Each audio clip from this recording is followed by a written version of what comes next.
Hey, I'm Dr. TalkLynn. I'm a licensed counseling psychologist, and welcome to my YouTube channel, where I'm just trying to destigmatize mental health one step at a time. So don't forget to click on the subscribe button. What is the big B word? And it's boundaries. I was just thinking of things that my clients come to me about, and boundaries is a huge one that I honestly don't think I've had sessions where we haven't talked about whether it's setting boundaries, what boundaries look like, how they can impact our mental and emotional health. And also from a personal standpoint, I struggle with boundaries too. Oh my gosh, it is so hard to say no sometimes. And even though it's just a simple word, 2 letters, it's so difficult to convey them to someone. So you have groups of people that are wonderful at setting boundaries, that saying no is no problem. If they're like, you know what, no is a complete sentence, I don't need to explain anything else. Awesome. But then you have some people where saying no is so difficult to do, and that guilt and anxiety that comes with it is just mind-boggling. And so today I kind of want to talk about boundaries and what they kind of look like. But first, I wanted to kind of define what boundaries are. And boundaries basically are limits. Basically letting people know, what behaviors you will tolerate, what you won't, what you consider be permissible, and what you don't. How you want to be treated is dictated by your boundaries. And boundaries can be broken up into different categories. Boundaries could be physical, which is self-explanatory, of how close do you want a person to stand? Do you want to be touched? Where do you want to be touched? How do you want to be touched? So physical space is a huge thing that when we think about boundaries, that can also be a component. There can also be material boundaries. So, I don't know, having somebody borrow your things. How would you want those things to come back? In what condition? How would you want somebody to treat your services or your goods or something that you have material-wise? That can be a boundary as well, if you want somebody to give something back or keep it or what have you. Then also there can be emotional boundaries, and that's a big one. And that can be a big one because it's basically recognizing your emotion, your feelings are your own, and somebody else's emotion and somebody else's feelings are theirs. And it's so easy to blend the two together. We hear all the time that, we do not have control over anyone else's emotions or feelings. But that's so much easier said than done. And this comes out a lot when it comes to codependent relationships or somebody who struggles with codependency.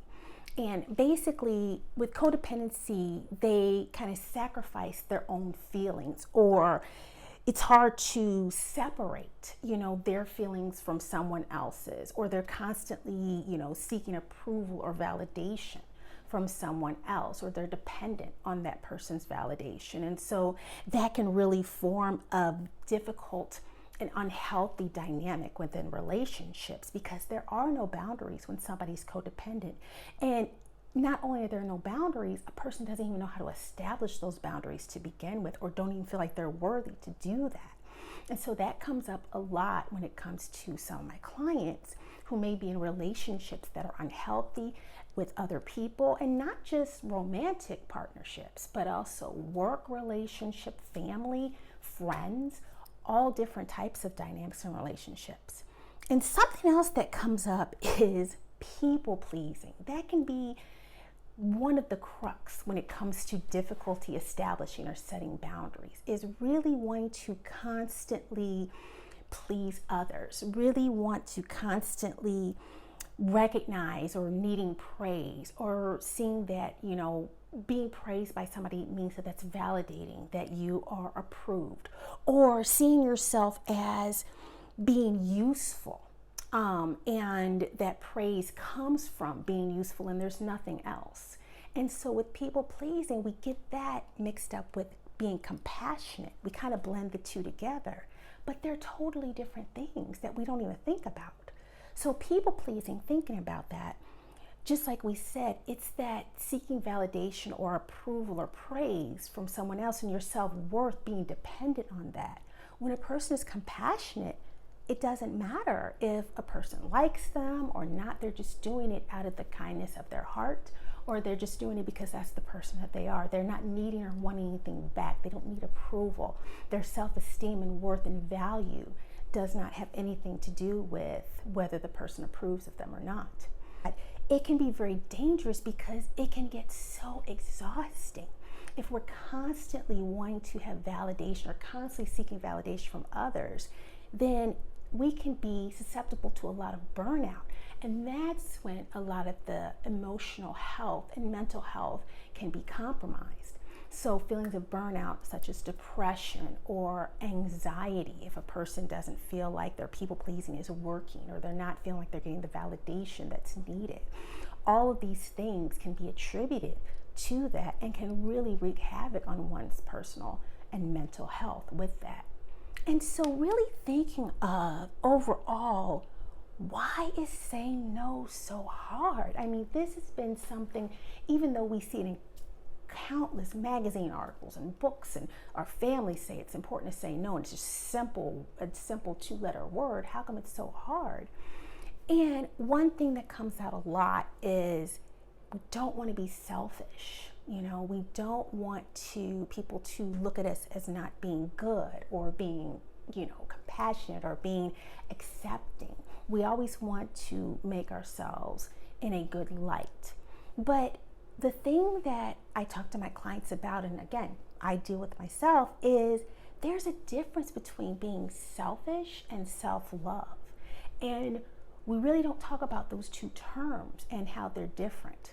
Because remember, being selfish is, out of malice, or you're prioritizing your needs constantly in front of someone else's, or, you're constantly thinking about yourself and not anyone else. Whereas self-love is the opposite of that. Just because we're putting up boundaries, or we're showing people how we want to be treated, or we're not allowing certain things to happen, it's not out of malice, it's not out of vindictive behavior, it's out of we have to persevere ourselves or preserve what we feel about ourselves in order to be in the relationship. And so self-love is actually crucial and needed, and that's how come setting boundaries is a part of self-care. We think about self-care, we think about getting a massage, or we think about, exercising, but there can be that emotional and mental component of just saying no, or really recognizing what your boundaries are in a relationship and putting it first and being okay and recognizing that just because I'm setting these boundaries means that I love myself, but it does not mean that I'm a selfish person. Because in order to do this, in order to be fully present in a relationship, I have to figure out what my needs are, and I have to put my feelings first at some times. Because there are some signs that happen if you lack boundaries. And one thing that can happen is your relationships can be so dramatic. It can be roller coaster, up and down, and it can just not feel happy all the time. It can be very stressful. Decision making can be crucial and so difficult when somebody lacks boundaries. Every little decision or everything a person wants to make is something that a person's constantly thinking of. Oh my goodness, if I don't have boundaries, how can I even do this? How could I make a decision just on my own and not thinking about anyone else? Another way that boundaries is that when somebody lacks boundaries is that constant feeling of guilt, or that constant feeling of anxiety that can come up. It can be so unsettling. It's difficult to just relax with oneself and just to be okay.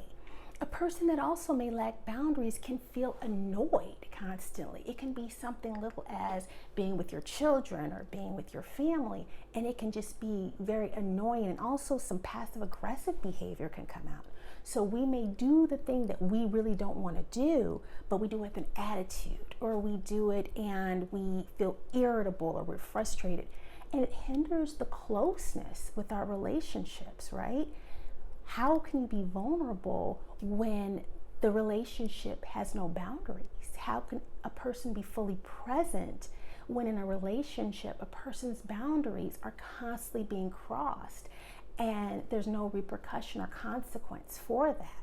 And so it can create a wedge within relationships. So the thing that we fear the most of saying no, because we don't want to hurt people's feelings and we want to seem very good, it actually can be a hindrance, and it actually in the end can hurt people's feelings, and it can have us lack boundaries and lack approval and lack comfort within our relationships because we didn't set those boundaries to begin with, and we don't have any feelings of comfort with the person that we're with because we constantly are compromising ourselves with it. And so when it comes to not setting boundaries, the things that we fear actually come true. When we don't feel appreciated, that can mean that we lack boundaries. When we don't feel worthy, or we feel unlovable, or we don't feel like we can fully be ourselves, that may be an example of a relationship in which boundaries are not really being provided or being adhered to. And so one of the things that I talk to my clients, and I try to practice myself, but it's easier said than done, is how do we do it? How do we set boundaries in a relationship? And first and foremost, really thinking about insight of self-awareness of what boundaries looks like for you.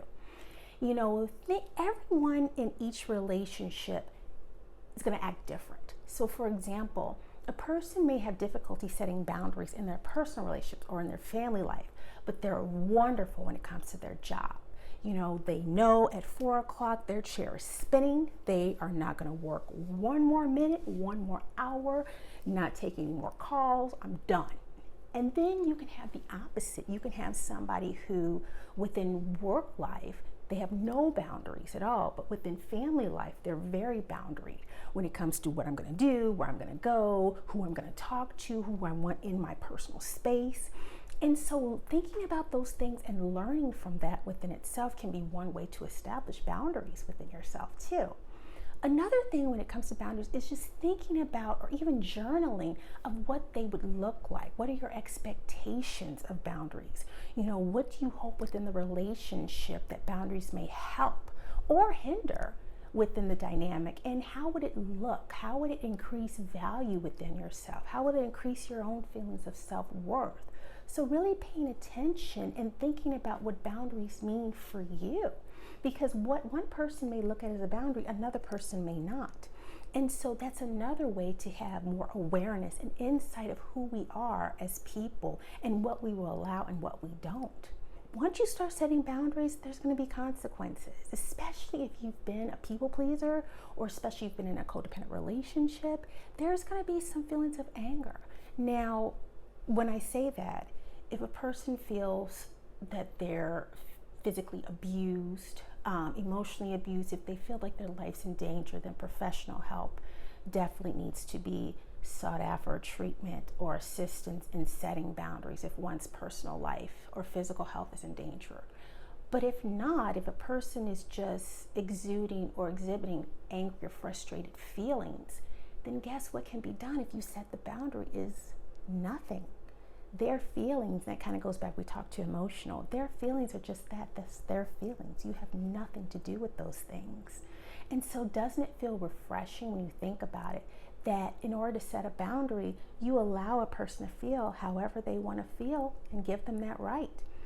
Just because they feel angry does not mean that you have to ingest that anger. Just because you're doing something that gives you peace of mind and actually can help the relationship and can actually strengthen your self-esteem and your purpose and self-value as well.